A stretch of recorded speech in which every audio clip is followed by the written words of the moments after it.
और सर्वप्रथम राष्ट्रीय बौद्ध महासभा welcome you in this constitutional webinar. राष्ट्रीय बौद्ध महासभा आप सभी लोगों का इस संवैधानिक वेबिनार में स्वागत करती है। जैसा कि मैं अपने विषय में हर एपिसोड में बताता हूं, मेरा नाम आरसी धीमान है। मैं लॉ पढ़ाता हूं, असिस्टेंट प्रोफेसर हूं और राष्ट्रीय बौद्ध महासभा में जो संवैधानिक वेबिनार में लेता हूं, उसके पीछे मेरा जो उद्देश्य है वह बिल्कुल क्लियर है। मैं भारत के संविधान में विश्वास रखता हूं।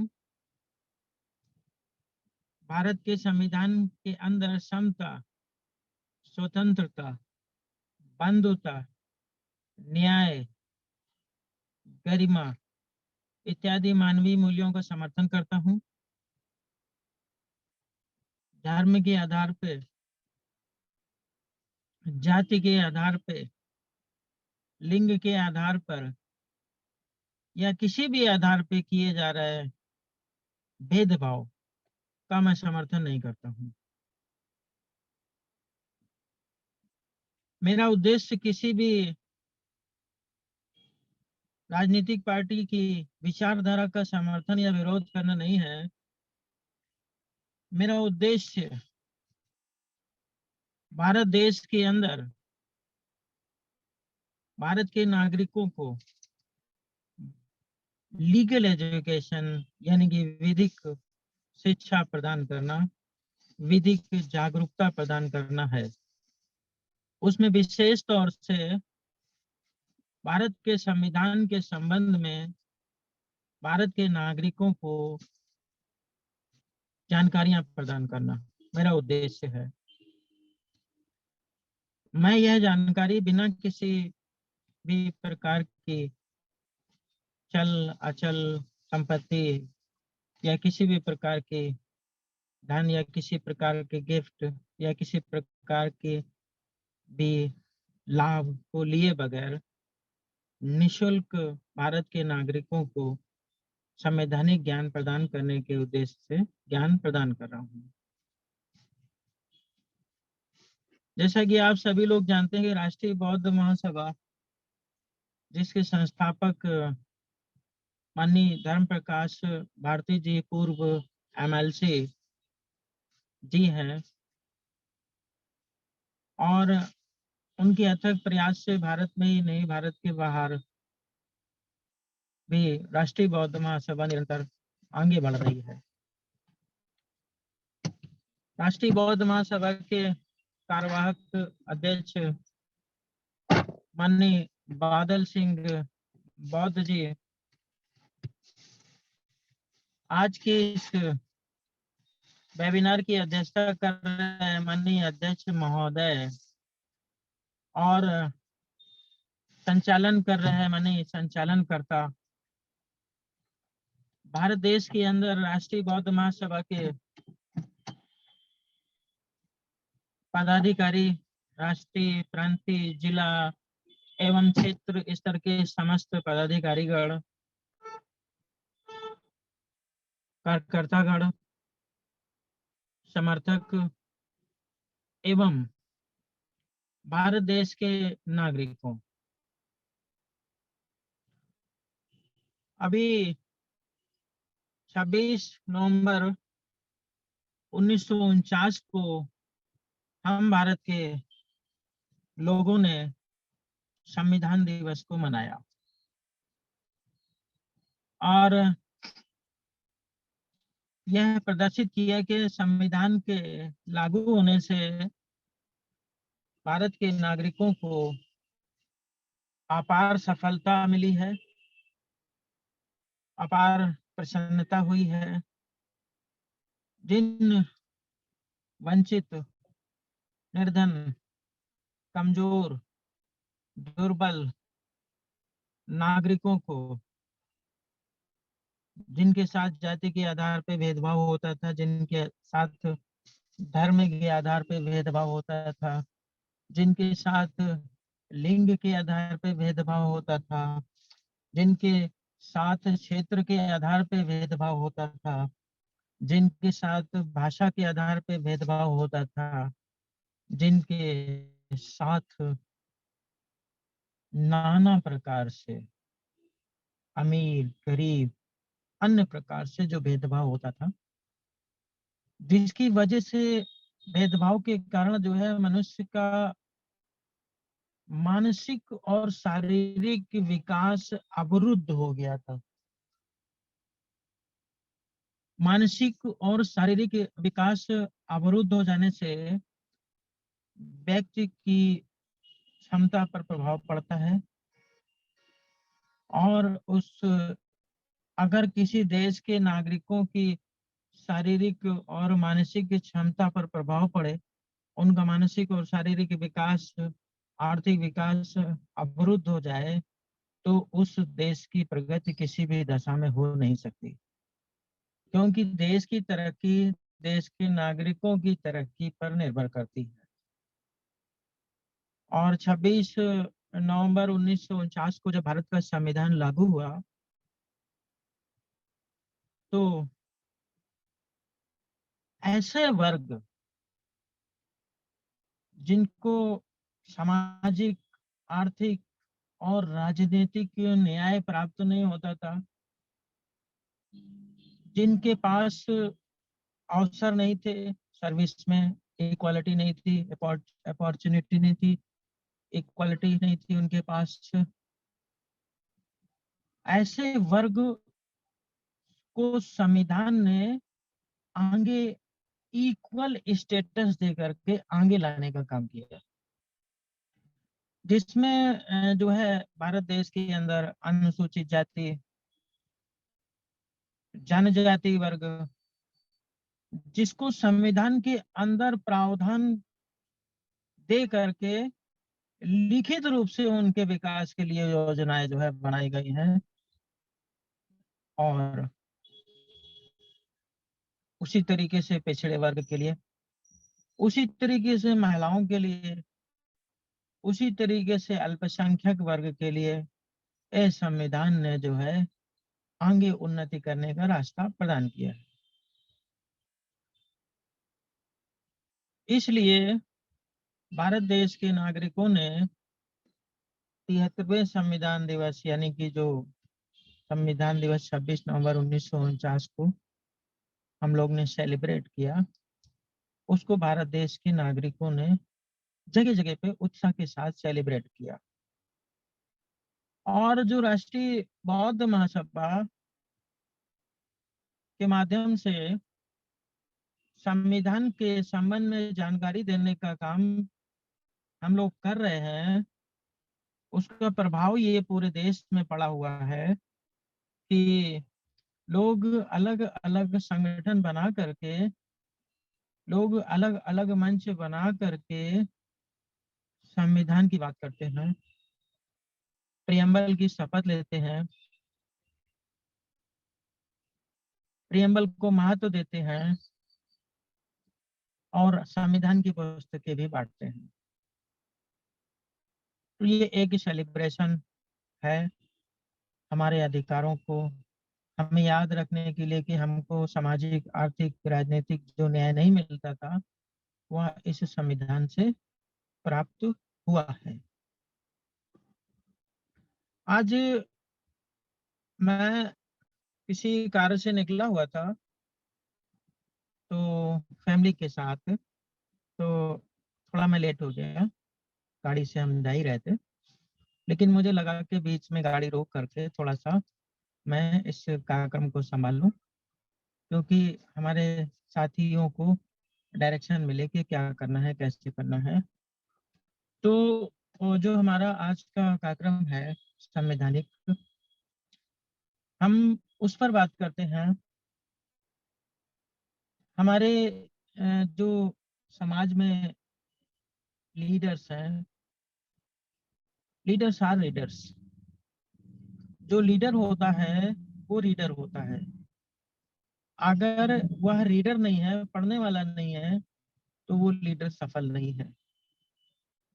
इसलिए बाबा साहब अम्बेडकर ने एक सफल लीडर बनने के लिए हर विषय का ज्ञान प्राप्त किया। इकोनॉमिक्स में पीएचडी की, तो फिर लॉ में भी, तो फिर बीएससी भी किया, तो फिर जर्मन से जो है उन्होंने संस्कृत भी सीखी। सब विषयों का ज्ञान उन्होंने प्राप्त किया। He was a great person, क्योंकि उन्हें एक महान काम करना था। ये जो अनुसूचित जाति, जनजाति, पिछड़ा वर्ग, जिनको पशु के समान ट्रीट किया जाता था, इनका उद्धार करना था। बहुत बड़ा ऑब्जेक्टिव था बाबा साहब अम्बेडकर का, बहुत बड़ा लक्ष्य था, जिसको पूरा करने के लिए बहुत सारी नॉलेज की आवश्यकता थी। साइंस की भी थी, अर्थशास्त्र की भी थी, और लॉ की भी जरूरत थी। इसके अलावा पॉलिटिकल साइंस की भी जरूरत थी, एजुकेशन की भी जरूरत थी। तो इस तरीके से लॉट्स ऑफ जो है इंफॉर्मेशन की आवश्यकता थी। इसलिए बाबा साहब ने हर विषय को पढ़ा, और पढ़ने के बाद हर समस्या का समाधान निकाला। इकोनॉमिक्स के संबंध में पीएचडी की, तो प्रॉब्लम ऑफ रुपी और रिजर्व बैंक का कॉन्सेप्ट खड़ा किया। लॉ में उन्होंने जो है जो स्टडी करी, उसका परिणाम ये भारत का संविधान है। अगर डॉक्टर अंबेडकर एलएलबी नहीं होते, रीडर नहीं होते, तो फिर संविधान बाबा साहब अंबेडकर नहीं लिखते। वो भी उन विधायकों, उन मंत्रियों, उन सांसदों के तरीके से बड़ी बड़ी कारों में घूमते, बड़े बड़े बंगले में रहते, और ये जो संविधान जिसके माध्यम से हमें अधिकार प्राप्त हुआ है, वो नहीं कर पाते अगर वह रीडर नहीं होते। तो leader should be reader. Leader को रीडर होना चाहिए। अगर वो पढ़ेगा नहीं तो बढ़ेगा नहीं, और जैसी समस्या है वैसी पढ़ाई करनी पड़ती है। तो इसलिए बाबा साहब के संबंध में ज्यादा ना बताते हुए हम अपने पॉइंट पे आते हैं। तो अगर हम भारत देश के अंदर लीडर्स लोग, भारत देश के अंदर समता, स्वतंत्रता, बंधुता, न्याय, गरिमा, जीवन जीने के अधिकारों को संरक्षित करना चाहते हैं, संविधान की हिफाजत करना चाहते हैं, जो संविधान विरोधी एक गैंग है, इसे गिद्ध गैंग कहते हैं, गिद्ध की तरीके से वो ऊपर से आसमान से जो है नजर रखा हुआ है, कैसे संविधान को नुकसान पहुंचाया जाए, ऐसा संविधान विरोधी तत्व भी भारत में है। तो संविधान की सुरक्षा करने के लिए संविधान के प्रावधानों को जानना बहुत जरूरी है, टू मच इम्पोर्टेंट। इसी उद्देश्य से जो है राष्ट्रीय बौद्ध महासभा के माध्यम से मैं और अन्य लोगों के माध्यम से इस मूवमेंट को जो है चलाया जा रहा है, ताकि देश के नागरिकों को संविधान की जानकारी प्राप्त हो। तो लास्ट लेक्चर में जो है मैं बता रहा था अबाउट द जुडिशरी, और जुडिशरी का टॉपिक लगभग कंप्लीट हो गया। अब हमें एग्जीक्यूटिव पे काम करना है, एग्जीक्यूटिव को समझना है। जैसे कि मैं बता चुका हूँ, बाबा साहब डॉक्टर भीमराव अंबेडकर ने भारत के संविधान की बहुत सुंदर परिभाषा दी थी। और क्या दी थी? बाबा साहब ने कहा था कि संविधान एक मौलिक दस्तावेज है, जो कि राज्य के तीनों अंगों, कार्यपालिका, न्यायपालिका और विधायिका की स्थिति एवं शक्तियों को स्पष्ट करता है। कार्यपालिका, न्यायपालिका और विधायिका की स्थिति एवं शक्तियों को स्पष्ट करता है। न केवल यह उनकी शक्तियों और स्थिति को स्पष्ट करता है, बल्कि यह इन तीनों अंगों को निरंकुश और तानाशाह होने से रोकता भी है। तो इन्हें तानाशाह होने से रोकता भी है। संविधान के अंदर जो बाबा साहब ने बातें बताई, 3 अंग की बात बताई, तीनों अंगों की स्थिति क्या है, उनकी शक्तियां क्या हैं और कैसे इन तीनों अंगों को संविधान कंट्रोल करता है। जैसे सड़क पे चलते हुए अगर ट्रैफिक पुलिस ना हो तो जाम लग जाता है। ट्रैफिक पुलिस जो है, जो वाहन होते हैं उन्हें कंट्रोल करता है। उसी तरीके से अगर कार्यपालिका न्यायपालिका पर नियंत्रण न रखा जाए तो ये रूल ऑफ लॉ जो चल रहा है, संवैधानिक शासन चल रहा है, वो भंग हो जाएगा और ये तीनों ही अंग निरंकुश और तानाशाह हो जाएंगे। संविधान रोकता भी है ये। तो अब जब हम इन बिंदुओं पे बात करते हैं तो एग्जीक्यूटिव पे अभी हमें बात करनी है। नया टॉपिक जुडिशरी जो कार्यपालिका, न्यायपालिका और विधायिका। तो न्यायपालिका पर जो है, जो सुप्रीम कोर्ट के अंदर जिसकी पावर थी, उसकी शक्तियां थी, न्यायिक शक्तियां थी, उसकी स्थिति क्या होगी, उसकी शक्तियां क्या होगी, उस पर कैसे पार्लियामेंट कानून बनाएगा, वह कैसे काम करेगी, कौन कौन से अधिकार उसे हैं, इन बिंदुओं पर हम लोगों ने चर्चा कर ली है। अब हम गवर्नमेंट पे चर्चा करेंगे। गवर्नमेंट भी एग्जीक्यूटिव है। कार्यपालिका क्या होती है? कार्यपालिका के अंदर जो है राष्ट्रपति महोदय होते हैं। कार्यपालिका के अंदर भारत की सरकार होती है। कार्यपालिका के अंदर प्रदेश के गवर्नर होते हैं। कार्यपालिका के अंदर प्रदेश की सरकार भी होती है। जो राज्य मंत्रिमंडल होता है, केंद्र का मंत्रिमंडल होता है, जब यह जो है मंत्रिमंडल के रूप में काम करता है तो यह कार्यपालिका हो जाता है और वैसे ही विधायिका का एक हिस्सा है। विधि बनाने का भी काम ये करता है। तो अभी हम लोग गवर्नमेंट के स्वरूप पे बात करेंगे, गवर्नर के स्वरूप पे बात करेंगे। एक नया टॉपिक स्टार्ट होने जा रहा है कार्यपालिका का। तो जुडिशरी की स्थिति स्पष्ट हो चुकी है और 73वें संविधान दिवस के अवसर पे जो भी वक्ता अपना विचार संविधान के संबंध में रखना चाहते हैं, जैसे कि एक सवाल ये पैदा होता है, मैंने कई वक्ताओं को सुना, जगह जगह सुनता रहता हूँ, नाम नहीं लूंगा, परंतु मैं बताना चाहता हूँ कि संविधान के अंदर जो प्रावधान है, उन प्रावधानों में मिलावट करने का काम बहुत तेजी से चल रहा है। पहला पॉइंट। दूसरी बात, मिलावट करके अर्थ का अनर्थ नए नए बच्चों को समझाया जा रहा है।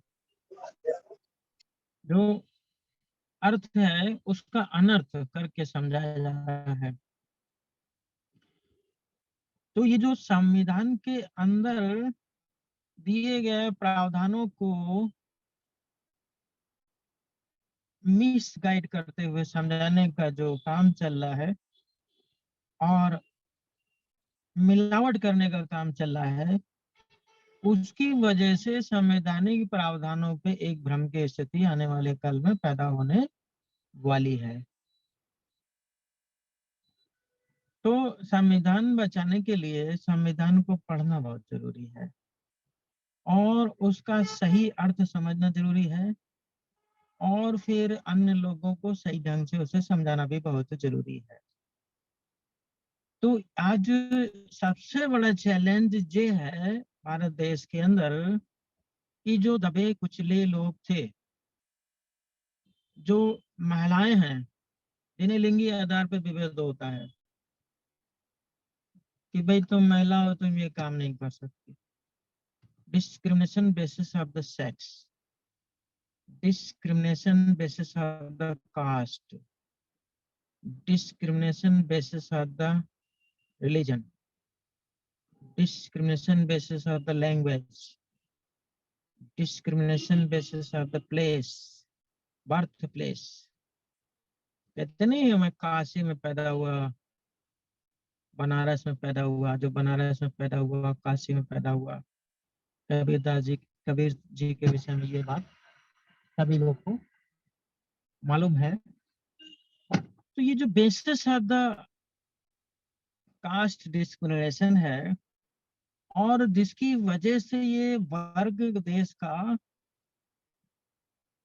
विकास की जो मूल धारा है उससे बिल्कुल अलग हो गया था, पशु के समान हो गया था।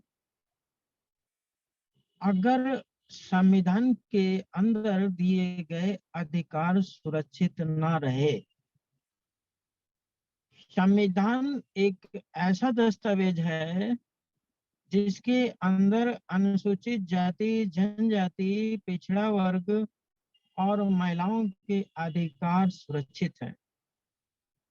अगर उसके अंदर से इनके अधिकारों को हटा दिया गया या न्यून कर दिया गया या उसको उसका अर्थ का अनर्थ कर दिया गया, तो इसका सीधा प्रभाव उस वर्ग के सामाजिक, आर्थिक और राजनीतिक स्थिति पे पड़ेगा और वह वर्ग फिर से अपनी पूर्व अवस्था में आने के लिए मजबूर हो जाएगा। ये एक बहुत बड़ी चुनौती है और समाज के सामने है। अब सबसे बड़ी समस्या ये है कि हमारा समाज पढ़ा लिखा कम है और जितना पढ़ा लिखा है उसको कानून का ज्ञान नहीं, और जिन्हें थोड़ा बहुत कानून का ज्ञान है उन्हें हेजिटेशन है, वो बोल नहीं सकते। लीडर को बोलना आना चाहिए। अगर लीडर बोल नहीं सकता तो वो दूसरे का प्रतिनिधित्व कैसे करेगा? बोलना आना चाहिए। तो ये एक चैलेंज है। अब मानवर कांशीराम साहब कहते थे कि एक मेरे अकेले काम करने से परिवर्तन नहीं हो जाएगा, सामाजिक, आर्थिक, राजनीतिक परिवर्तन, परंतु मैं ठहरे हुए पानी में एक पत्थर चला करके हलचल पैदा करना चाहता हूँ।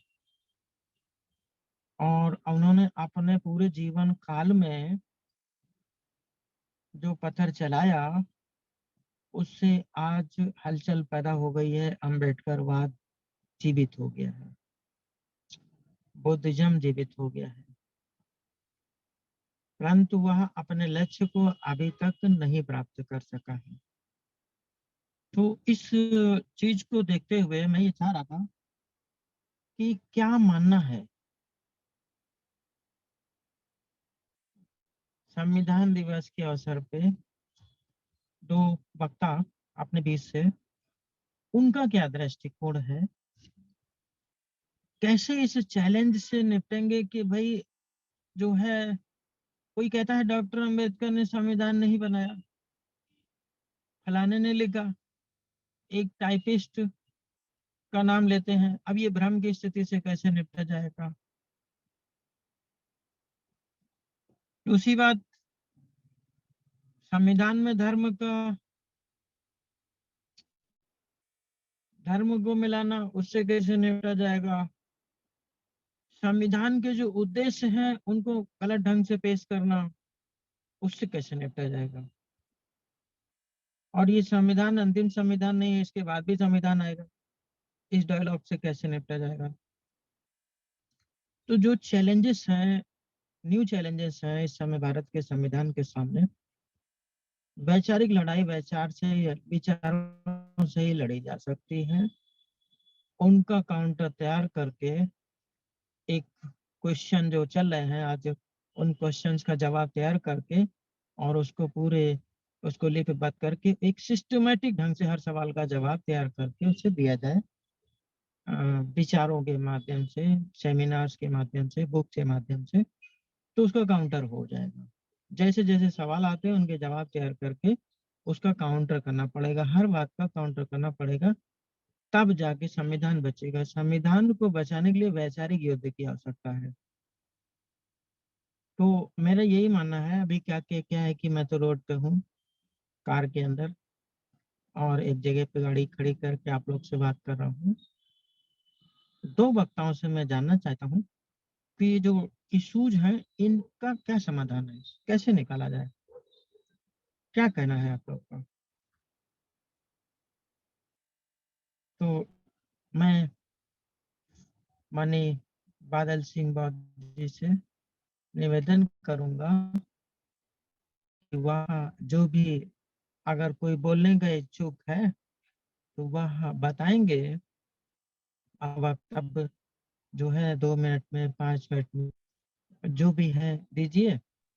नेक्स्ट मंडे को हम लोग एग्जीक्यूटिव पे काम करेंगे, विस्तार से इस पे चर्चा करेंगे। और मैं तो अपना प्रयास कर ही रहा हूँ, संविधान को बताने का काम मेरा है और मैं करता रहता हूँ। जो मेरे पास नॉलेज है वो समाज को मैं देता रहता हूँ। लेकिन वही बात है कि एक मेरे अकेले काम करने से बात नहीं बनेगी। मेरे जैसे लाखों लोग खड़े करने पड़ेंगे, तब संविधान के समर्थन में वैचारिक युद्ध होगा। अब युद्ध होगा वैचारिक। संविधान में ये लिखा, संविधान में वो लिखा है ना, इस पे होगा। बुद्ध ने ये कहा, वो कहेंगे नहीं बुद्ध ने ये कहा। तो अब पूरे देश के अंदर बुद्ध के विचार पर और संविधान पर जो है कंट्रोडक्शन खड़ा होगा और उस पर लड़ाई चालू होने जा रही है, ऐसा मुझे प्रतीत होता है। तो कोई अगर अपना वक्तव्य देना चाहते हैं तो अपना रिप्रेजेंट करें, तो अपनी बात कहें। माननीय संचालक महोदय जी। बहुत बहुत साधुवाद आदरणीय प्रोफेसर साहब, आपने अपनी बात को रखा बड़े ही अच्छे तरीके से। आपने आज संविधान के विषय में अपनी बात रखी है। और भी कोई साथी यदि संविधान के संबंध में कोई अपनी बात रखना चाहते हैं तो अपना हैंड रेज कर दें, उनका माइक खोल दिया जाएगा। और जो भी साथी हैंड रेज करेंगे उनका माइक खोल दिया जाएगा। तो कोई भी साथी जो है अपनी बात रख सकते हैं।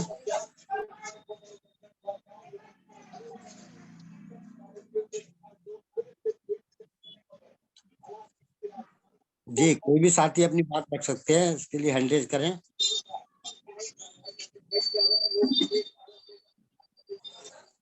या कोई क्वेश्चन किसी को पूछना हो, यदि किसी को कोई शंका हो, कहीं कोई क्वेश्चन हो तो वो पूछ सकते हैं।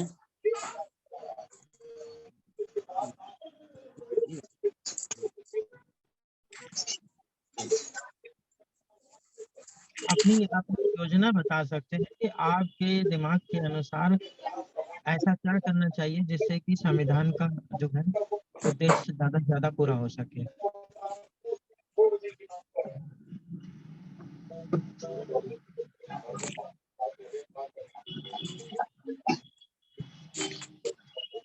देना।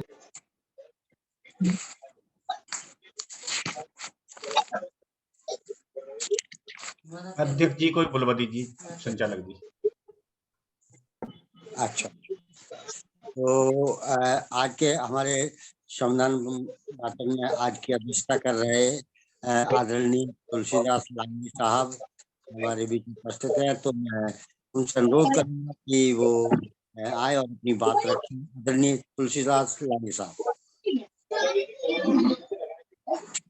मेरे आवाज आ रही है कदम साहब? आ रही सर, आ रही आवाज आ रही है। मौजूद समाज में जन्मे सभी महापुरुषों को नमन करते हुए गौतम बुद्धा, बाबा साहब, डॉक्टर अम्बेडकर, माननीय काशीनाथ साहब को नमन करते हुए और धर्म का भारतीय जी संस्थापक अध्यक्ष RBM बादल सिंह बौद्ध साहब, RC धीमान साहब और संचालक जी और आज के वेबिनार में थोड़े सभी साथियों को मेरा नमो बुद्धाय जय भीम। संविधान भाषण में धीमान साहब हमें जो कॉन्स्टिट्यूशन का ज्ञान देते हैं, संविधान का ज्ञान। ये बहुत बड़ा एक बात है कि हमें पूरी जानकारी मिलती है। और आज के जो प्रबोध में विधायक का कार्यपालिका के जो शक्तियां हैं या उन पर जो व्याख्यान किया है, ये लगा काफी अच्छी जानकारी है। इसके लिए मैं धीमान साहब का बहुत बहुत आभार व्यक्त करता हूँ।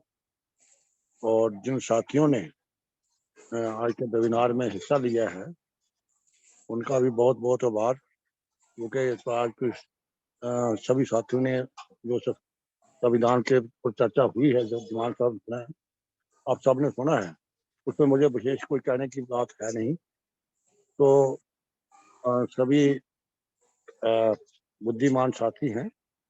तो इससे हाँ, सिर्फ एक बात मैं कहूँगा कि इसमें कोशिश हम ये करेंगे ज़्यादा से ज़्यादा जो है जितने लोग और भी जोड़ सकें वो जुड़े, और ताकि उनको संविधान की जानकारी जो है वो मिल सके और अपने ज्ञान को बढ़ा सके। तो इन्हीं शब्दों के साथ मैं सभी साथियों का आभार प्रकट करते हुए, खासकर धीमान साहब का जो हमें ये सेवा देते हैं संविधान का ध्यान बांटने के लिए, उनका भी बहुत बहुत आभार। नमो बुद्धाय, जय भीम। बहुत बहुत साधुवाद आदरणीय लांगी साहब, आपने अपना अध्यक्ष उद्बोधन दिया। आदरणीय धीमान साहब, यदि मेरी आवाज सुन रहे हो तो मैं एक क्वेश्चन पूछना चाहता हूँ। हाँ हाँ बिल्कुल सुन रहा हूँ जी सर, जो भारतीय संविधान की जो प्रस्तावना है, हाँ हाँ वो उद्देश्य का क्यों कहा जाता है? क्या उद्देश्य का और प्रस्तावना दोनों अलग अलग हैं?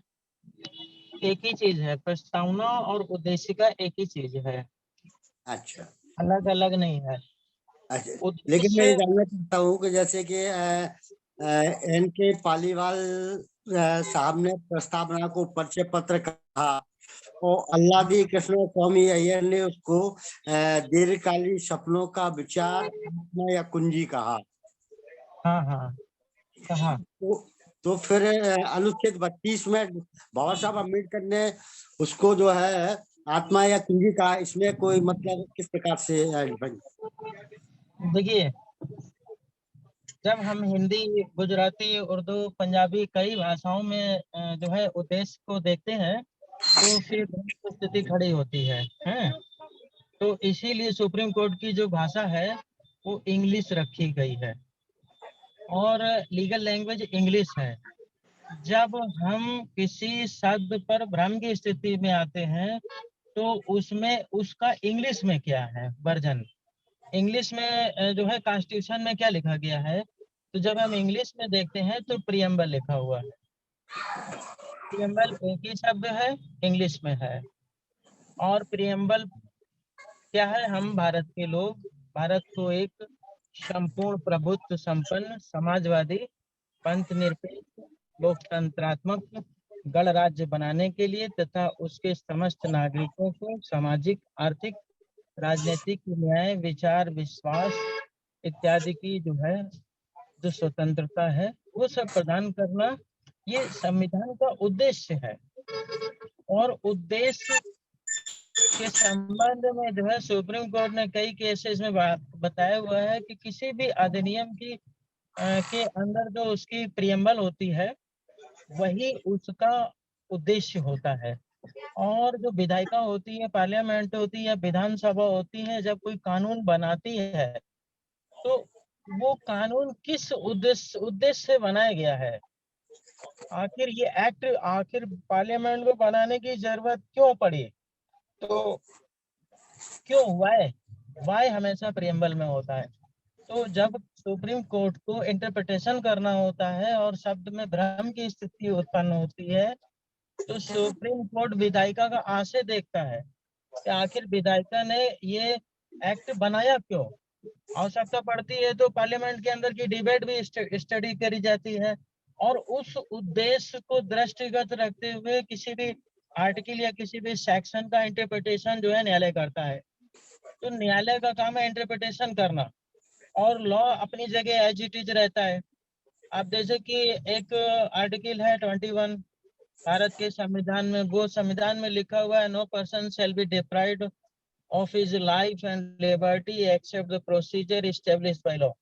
यानी किसी भी व्यक्ति के प्राण एवं दैहिक अधिकार से विधि द्वारा स्थापित प्रक्रिया से उसे वंचित किया जाएगा, अन्यथा नहीं।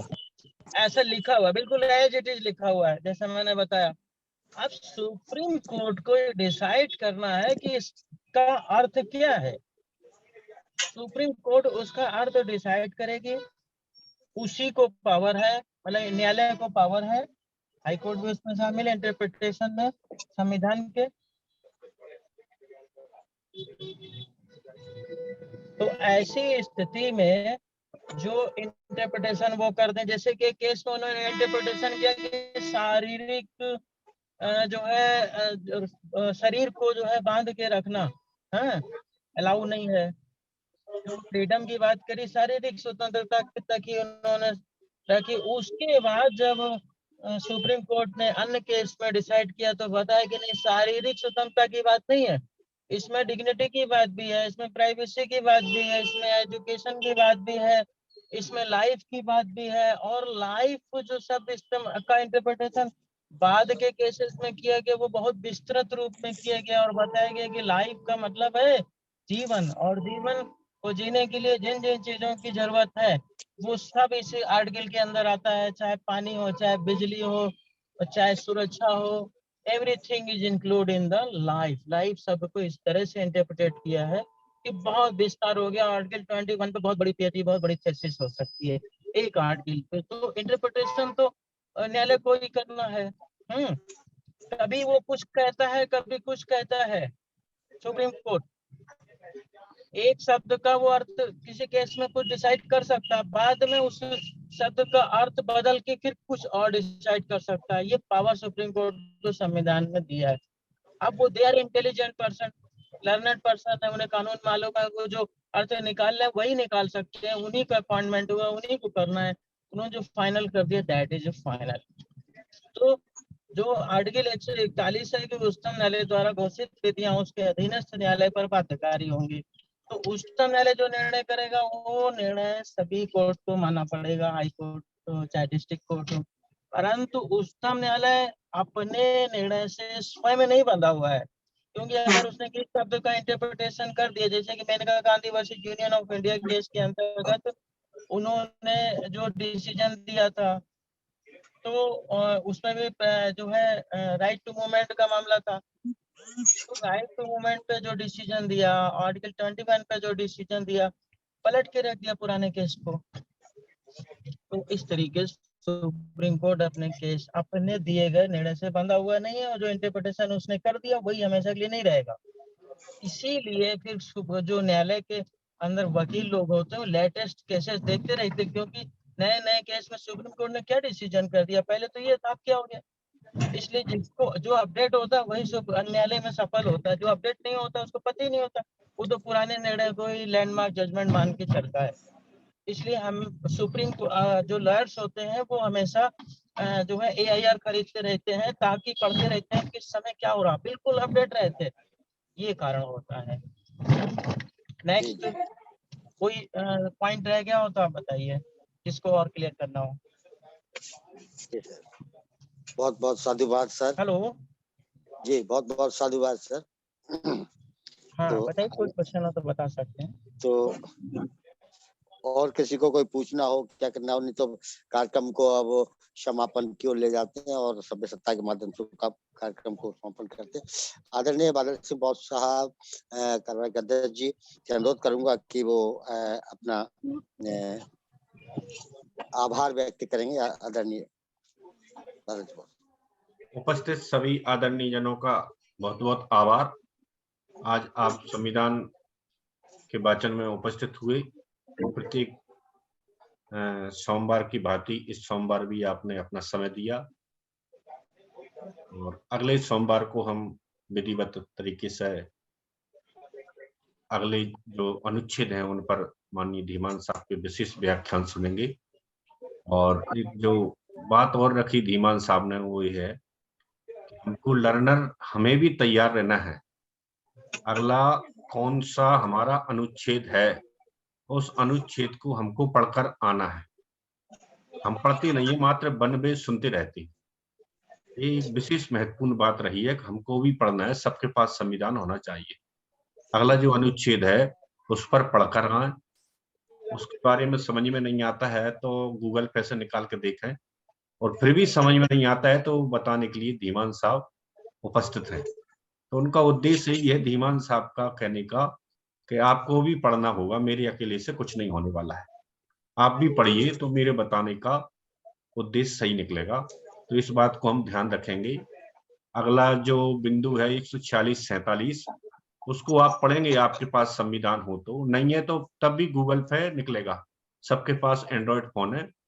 उस सब में 146 और 147 अनुच्छेद आप देखें, उसके बारे में क्या कहा गया है, उसकी बारीकियां क्या हैं, और जो बात समझ में नहीं आती हैं वो धीमान साहब से आप पूछ सकते हैं तो बेहतर रहेगा। अन्यथा एक पक्षीय कार्रवाई ये चलती रहेगी, हमारा जो उद्देश्य है वो उद्देश्य पूरा नहीं होगा। धीमान साहब तो बोलते रहेंगे और 4 घंटे भी बोल सकते हैं और हमेशा बोलते रहेंगे, लेकिन हमें उसका कितना फायदा हो रहा है भाई, ये बात भी हमको ध्यान में रखना है। इसी की आशा के साथ आप सभी का बहुत बहुत धन्यवाद। नमो बुद्धाय। जय। बहुत बहुत साधुवाद आदरणीय सर, आपने बहुत अच्छी बात कही कि सभी के पास संविधान होना चाहिए और सभी को अध्ययन करना चाहिए, तो बहुत जरूरी है। हर व्यक्ति को संविधान के बारे में जानकारी होना ही चाहिए। तो इसी के साथ में अब हम सभी लोग सामूहिक सभ्य सत्ता की ओर चलते हैं, तो सभी लोग हाथ जोड़ लें, मन को शांत करें और अपने अपने माइक भी खोल लें, सभी साथी माइक खोल सकते हैं।